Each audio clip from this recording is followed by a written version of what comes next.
Hello everyone, so my self Damini Verma. तो आज मैं आपके लिए लाई हूँ, जैसे कि मैंने आपको बताया था कि 2 डेज़ में आपको एमसीक्यूज जरूर मिलेंगे। तो आज मैं आपके लिए विटामिन्स के एमसीक्यू लेके आई हूँ। तो हम विटामिन्स के एमसीक्यू को अभी 1 बाय 1 टैली करेंगे और उसको एक्सप्लेन भी करेंगे, क्योंकि बहुत दिन हो गए लेक्चर पढ़ाए हुए, और जिसने नहीं पढ़ा है उसको थोड़ा बहुत और रिवीजन हो जाएगा। और जिसने अभी तक बिल्कुल भी स्टार्टिंग से लेक्चर नहीं पढ़ा तो हमारी प्रीवियस वीडियोज जाके देख सकता है। तो लेट्स स्टार्ट। हमारा फर्स्ट क्वेश्चन जो है वो है, which of the following vitamin helps in blood clotting. Blood clotting में ऐसा कौन सा विटामिन है जो हेल्प करता है। अब आपके सामने ऑप्शंस तो आपको दिख ही रहे हैं, vitamin A, vitamin C, vitamin D, vitamin के।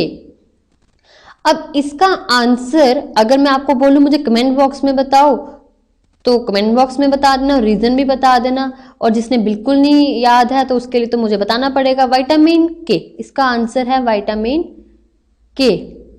ठीक है, अब थोड़ी बहुत मैं अगर आपको एक्सप्लेनेशन दूं, विटामिन के क्या है, हमारे प्लाज्मा, जो हमारा क्या है प्लाज्मा, प्लाज्मा क्या था हमारा ब्लड कंपोनेंट। ठीक है, हमारे प्लाज्मा के साथ वहां पे एक पिगमेंट होता था प्रोटोथ्रोम्बिन,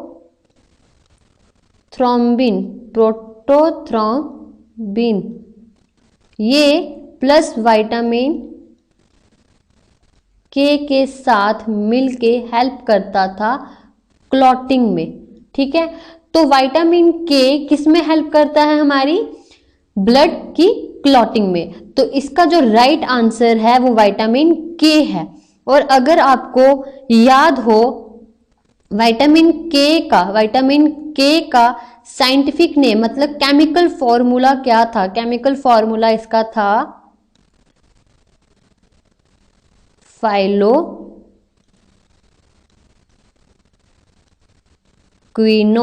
इसका ये क्या था, विटामिन के का केमिकल फॉर्मूला। और ऐसे भी इसका आंसर के कैसे पता चलेगा, जो विटामिन ए है ये आई डेफिशिएंसी, आई के लिए बहुत इंपॉर्टेंट है। सी जो है ये विटामिन वाटर सॉल्युबल में आता है और ये सिट्रस एस्कॉर्बिक के लिए बहुत इंपॉर्टेंट है। और डी जो है हमारे सनलाइट से मिलता है, मतलब हमारे बोन्स के लिए बहुत इंपॉर्टेंट है। तो इसमें मेन इंपॉर्टेंट जो सिम्टम जो सबके होते थे, जिसमें मैंने आपको कहा था कि सबका कोई एक ऐसा मेन करेक्टर, मेन फंक्शन जरूर होगा जो बाकी विटामिन से नहीं मिलेगा। तो ए तो हमें आंखों के लिए, सी हमारे सिट्रस जो है हमारे फ्रूट्स उनके लिए था जिसमें एस्कॉर्बिक एसिड, और ये स्कर्वी के लिए था इंपॉर्टेंट। और डी हमारी सनलाइट जो है मतलब हमारे बोन्स के लिए, कैल्शियम के लिए। तो बचा कौन, विटामिन के। तो इसका आंसर क्या हुआ, विटामिन के। तो नेक्स्ट क्वेश्चन अगर हम देखें second, number of water soluble vitamin E. अब वाटर सॉल्युबल विटामिन कौन से होते हैं। पहली बात तो सॉल्युबल विटामिन होते कितने हैं। पहला एक होता है फैट और दूसरा होता है वाटर, है ना। तो जो फैट वाला होता था वो होता था ए, डी, ई और के। और जो वाटर वाले में आते थे वो आते थे बी एंड सी। ठीक है, अब ऐसा तो है नहीं ऑप्शन में तो आपको 3, 5, 7, 9 ये दिया है, तो यहाँ पे मतलब एक तो 4 और हमने बी एंड सी 2 लिखा है, तो इट मीन्स इनमें कोई बात है। अब वो वाटर सॉल्युबल जो होते हैं ना, जो बी होता है इसमें इसकी बहुत फॉर्म्स होती हैं। विटामिन बी हमें मिलता है B1, B2, B3, B5, B7, B9, B12, है ना। और कोई रह गया विटामिन बी वाले में, vitamin B1, B2, B3, B5, B6 रह गया, जो मैं यहाँ लिख देती हूँ। ठीक है, कितने हुए ये 1, 2, 3, 4, 5, 6, 7, 8। और यहाँ पे 8 भी ऑप्शन नहीं है। हम क्या मिक्स कर रहे हैं, हम विटामिन सी मिक्स कर रहे हैं, क्योंकि ये भी तो वाटर सॉल्युबल है। तो कितने हो गए टोटल 9। तो देखो ऑप्शन में 9 कहाँ पे है, हमारा जो डी ऑप्शन है वो हमारा 9 है। तो हमारा नेक्स्ट क्वेश्चन है, niacin is the chemical name of which vitamin. Niacin जो है वो किसका केमिकल नेम है। तो देखो बच्चों, मैंने आपको पहले ही बताया था, ये क्लियर कर देती हूँ, आपको हर विटामिन का केमिकल नेम पता होना चाहिए। ठीक है।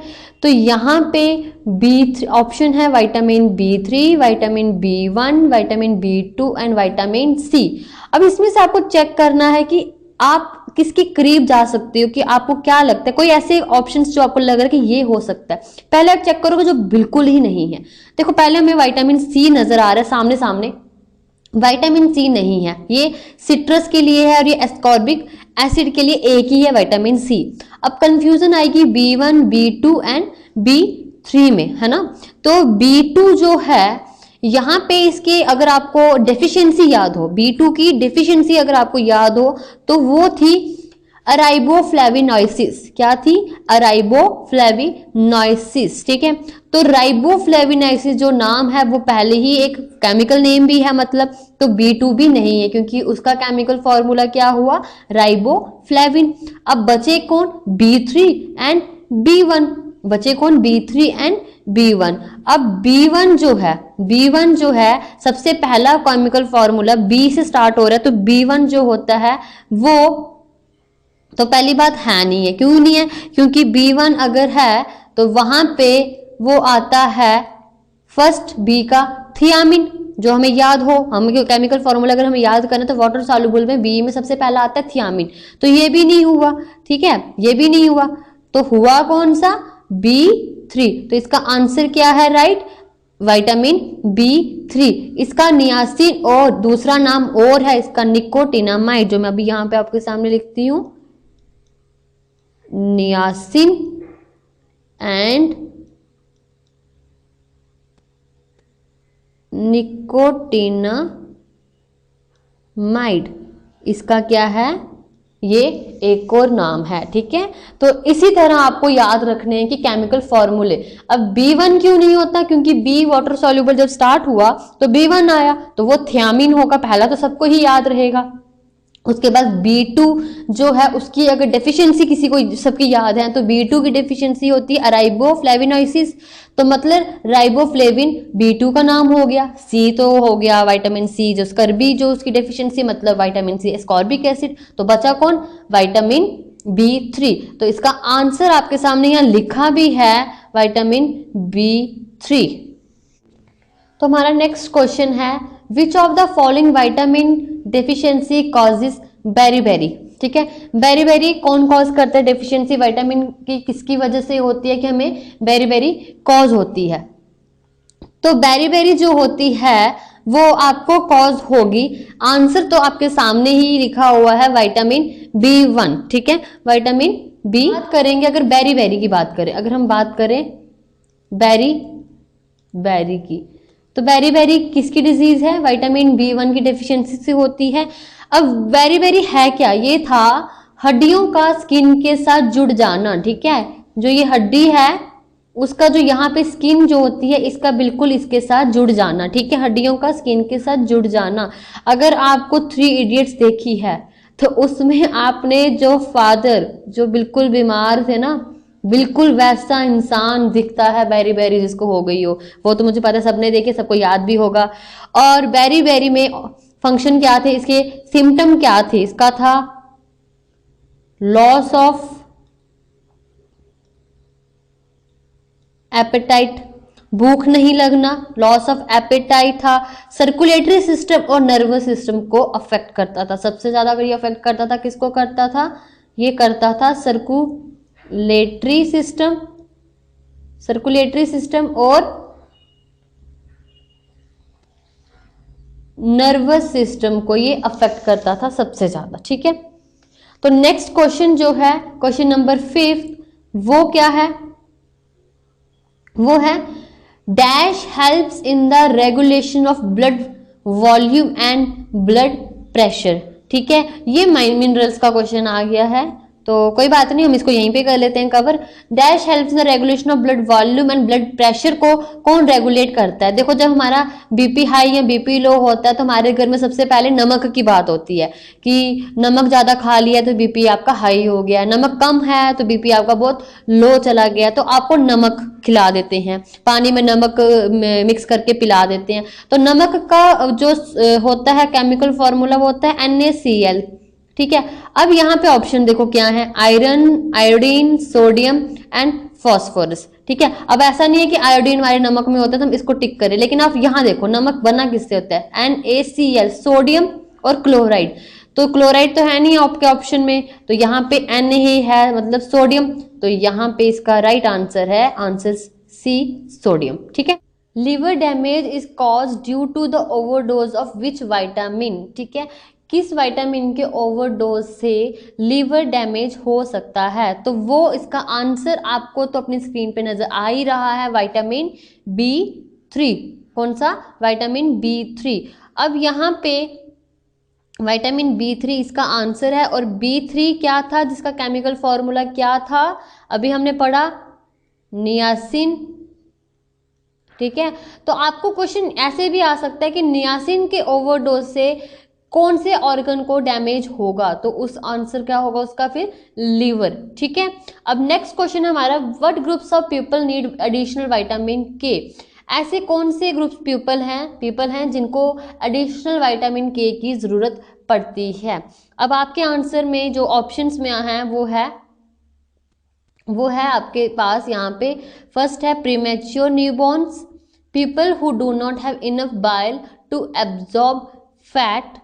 ठीक है, both A and B and none of the above answer. अब यहाँ पे एडिशनल विटामिन के क्यों इंपॉर्टेंट है, देखो विटामिन के किसके लिए इंपॉर्टेंट था, विटामिन के, ठीक है, विटामिन के जो था वो हमारे किसके लिए इंपॉर्टेंट था, ब्लड क्लॉटिंग के लिए इंपॉर्टेंट था। ठीक है, और यहाँ पे न्यूबॉर्न बेबीज, जो प्री मैच्योर न्यूबॉर्न बेबीज होते हैं उनके लिए भी इंपॉर्टेंट है ये। ठीक है, और people who do not have enough bile to absorb fat, ये फैट उनके लिए भी इंपॉर्टेंट है, इसीलिए इसका जो आंसर है वो है बोथ A एंड B। ठीक है, क्या है इसका answer, both A and B, इसका आंसर है C option, both A and B, ये इसका राइट आंसर है। ठीक है, अब नेक्स्ट क्वेश्चन है, नॉन टॉक्सिक विटामिन इंक्लूड, ऐसे कौन से विटामिन है जो नॉन टॉक्सिक हैं। ठीक है, जो हम रेगुलर ना सही लेकिन हम बिना डॉक्टर के प्रिस्क्राइब किए भी उसको हम ले लेते हैं, वो कौन कौन से होते हैं, vitamin B complex, vitamin C, both A and B, none of the above. ये आपके कुछ ऑप्शंस हैं। अब इसमें तो सिंपल सी बात है, B कॉम्प्लेक्स हमारे घर पे कैप्सूल्स हम खाते हैं, विटामिन C भी हम खा लेते हैं, जैसे कि अभी हम कोविड चल रहा है तो हम अपनी इम्यूनिटी स्ट्रांग करने के लिए लिम्सी की टेबलेट्स खा रहे हैं, तो विटामिन C है उसमें और वो हमारी इम्यूनिटी स्ट्रांग कर रहा है। तो ऐसा तो नहीं है कि डॉक्टर, हाँ हम हफ्ते में चाहे रेगुलर खाएं हम, लेकिन खा रहे हैं ना डेली, तो नॉन टॉक्सिक है इसलिए हम उसको कंज्यूम अच्छे से कर रहे हैं। ठीक है, तो इसका आंसर क्या हुआ, answer C, both A and B। ठीक है, अब इसका ये आंसर हो गया। तो हमारा नेक्स्ट क्वेश्चन है, which of the following food source are the best source of vitamin A. Vitamin में ए में ऐसे कौन से जो फूड सोर्सेज हैं जो बेस्ट सोर्स हैं विटामिन ए के। ठीक है, तो ऐसे तो मैंने आपको जो बताया था विटामिन ए का बेस्ट सोर्स जो होता है ग्रीन लीफ वेजिटेबल्स और कैरेट, लेकिन यहाँ पे तो ऐसा कोई ऑप्शन नहीं है, लेकिन साथ ही मैंने आपको स्वीट पोटैटो भी बताया था। तो आप लेक्चर्स को वापस से देखें और देखें विटामिन ए में आपको मैंने क्या क्या उसके सोर्सेस बताए थे। स्वीट पोटैटो जो है इसका राइट आंसर। ठीक है, तो आपको आंसर यहाँ पे लिखा भी है। Now next question, vitamin deficiency जो डी की है कैन कॉज। अब डी में क्या हो सकता है, डी हमारे लिए सबसे पहली फर्स्ट ऑफ ऑल किसके लिए इंपॉर्टेंट है विटामिन डी, ये इसका केमिकल फॉर्मूला अगर मैं बात करूँ, इसका केमिकल फॉर्मूला है कैल्सीफिरोल। तो कैल्सीफिरोल का मतलब है ये कैल्शियम के लिए इंपॉर्टेंट, और कैल्शियम हमारे लिए किसके लिए इंपॉर्टेंट होता है, हमारी बोन्स के लिए, है ना।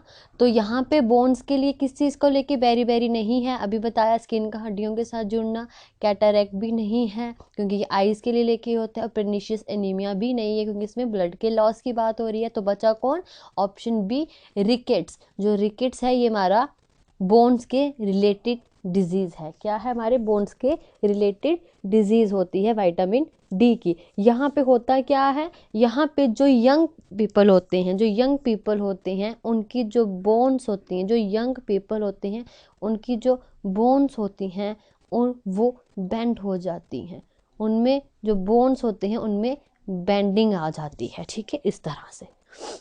No next question, common food sources of vitamin A are. अब कॉमन फूड सोर्सेज कौन कौन से होते हैं, तो हमारा फर्स्ट ऑप्शन है milk, eggs, butter, cheese, cream, and liver. Next है white sugar, honey and sugar cane. और थर्ड है हमारा broccoli, apricots, cantaloupe, carrots, sweet potato और स्पिनच। अब यहाँ पे आपको विटामिन ए सबसे ज़्यादा किससे मिलता है?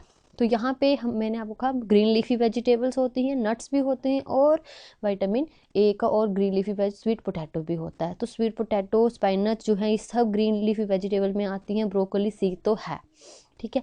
अब हमें बी और ए में हमने इसका आंसर ढूंढना है।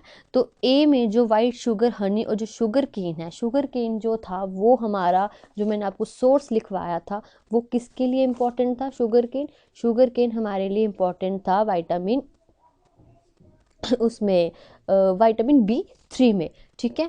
तो B3 में शुगर केन आ गया, तो बाकी वो नहीं हो सकता। तो इट मीन्स जो हमारे पास है ये बटर और मिल्क और एग्स खाने से भी विटामिन ए हमारा फुल सोर्स हो जाता है। तो इसका ऑप्शन आंसर क्या हुआ? Answer D, both A and C ये हो। तो हमारा नेक्स्ट क्वेश्चन है, name a substance that makes vitamin metabolic ineffective. जो हमारे विटामिन, जो मेटाबॉलिक हमारी एक्टिविटीज़ हैं बॉडीज में, उसको इनइफेक्टिव कर दे, तो वो कौन है? देखो पहली बात, विटामिन की डेफिशिएंसी जो थी, विटामिन की डेफिशिएंसी ही क्या थी? ये हमारे मेटाबॉलिज्म के लिए इम्पॉर्टेंट है, हमारे मेटाबॉलिज्म के लिए इम्पॉर्टेंट है। मेटाबॉलिज्म क्या था? हमारे जो फूड सोर्स है, जैसे हम फूड खाते हैं और तो उससे एनर्जी रिलीज होना, इसको फूड को ब्रेक करके जो हमें एनर्जी मिलती थी, हमारे विटामिन्स इसमें हेल्प करते थे। अब जब विटामिन ही नहीं होंगे तो हमारा मेटाबॉलिकल इन्फेक्टिव होगा। तो इसीलिए इसका जो ऑप्शन है एंटी विटामिन। क्यों? क्योंकि विटामिन अगर नहीं हुए तो यही हमारा मेटाबॉलिक इन्फेक्टिव हो जाएगा। एंटीऑक्सीडेंट्स साइनोकोबाल्मिन और राइबोफ्लेविनोइसिस जो है वो विटामिन के साथ ही मिलेंगे। जब विटामिन ही नहीं होगा तो हमारा मेटाबॉलिक इन्फेक्टिव हो जाएगा। तो इसका राइट आंसर क्या है? Answer A, anti vitamin. तो हमारा नेक्स्ट क्वेश्चन है, which of the following vitamin serve as a hormone precursor. कौन सा विटामिन है जो हार्मोन प्रिकर्सर के लिए हमारी हेल्प करता है? तो उसमें vitamin A, vitamin C, vitamin D and vitamin K. अब इन तीनों में से इसका आंसर है विटामिन डी। विटामिन डी जो है वो हमारे लिए कैल्सीफोर, इसका वो था केमिकल फॉर्मूला, इसका क्या था? कैल्सीफिरोल। तो कैल्शियम जो होता है हमारी बोन्स के लिए बहुत इंपॉर्टेंट होता है। और साथ में ये जो विटामिन डी है ये एज अ हार्मोन प्रिकर्सर भी हेल्प करता है। हार्मोन प्रिकर्सर मतलब अपने साथ हार्मोन्स को जो हमारी बॉडी में मूव कराने में, उसको मूवमेंट करने में, यहाँ मतलब हमारी ब्लड वेसल से from one place to another place पहुँचाने में ये हेल्प करता है, ठीक है।